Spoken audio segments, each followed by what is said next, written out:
Hi hello friends, എല്ലാ കൂട്ടുകാർക്കും പുതിയൊരു റിവ്യൂയിലേക്ക് സ്വാഗതം. അങ്ങനെ മനോഹർ സരയുവിനെ കൊണ്ട് കറങ്ങാനൊക്കെ പോകുവാട്ടോ. സരയു ആണെങ്കിൽ ഭയങ്കര സന്തോഷം മനോഹറിനോട് ഷോപ്പിങ്ങിനൊക്കെ പോകുന്നുണ്ട്. അങ്ങനെ ഒരുപാട് ഡ്രസ്സുകളും കാര്യങ്ങളൊക്കെ എടുത്ത് കറങ്ങി നടക്കുന്ന സമയത്താണ് മനോഹർ ആ കാഴ്ച കാണുന്നത്. വേറൊന്നുമല്ല, നിഷയും ആ ഷോപ്പിംഗ് കോംപ്ലക്സിൽ ആ കടയിലേക്ക് വന്നിരിക്കുകയാട്ടോ. അങ്ങനെ നിഷ പെട്ടെന്ന് മനോഹറിനെ കാണുന്നില്ല. പക്ഷെ മനോഹർ നിഷയെ കാണുന്നുണ്ട്. അയ്യോ പെട്ടു, രണ്ട് ഭാര്യമാരും ഇപ്പൊ കാണുമല്ലോ. കാരണം ഇവർക്ക് പരിചയമുള്ളതുകൊണ്ട് നമ്മുടെ മനോഹറിനെ ഒന്നും കൂടി പേടിയാവും കേട്ടോ.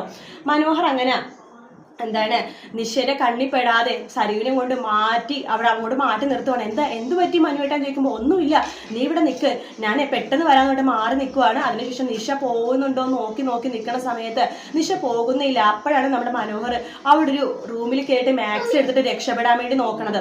അങ്ങനെ മാക്സ് എടുത്ത് രക്ഷപ്പെടാൻ പോകുന്ന മനോഹറിനെ കയ്യോടെ കണ്ടുപിടിക്കുകയാണ് സരയു മാത്രമല്ല നിഷയും കണ്ടുപിടിക്കുന്നുണ്ടോ. അങ്ങനെ നിഷയുടെയും സരയുവിന്റെ മുമ്പിൽ ആ മാക്സ് ഇട്ട വേഷത്തിൽ മനോഹറിനെ എന്ത് ചെയ്യണം പറയാൻ പറ്റാത്ത അവസ്ഥയാണ്. ഈശ്വരൻ, ഞാൻ ഇവരെന്ത് പറഞ്ഞ് മനസ്സിലാക്കും, എന്റെ കള്ളത്തരം എല്ലാം പൊളിഞ്ഞല്ലോ എന്ന് മനോഹർ മനസ്സിൽ വിചാരിക്കുകയാണ്.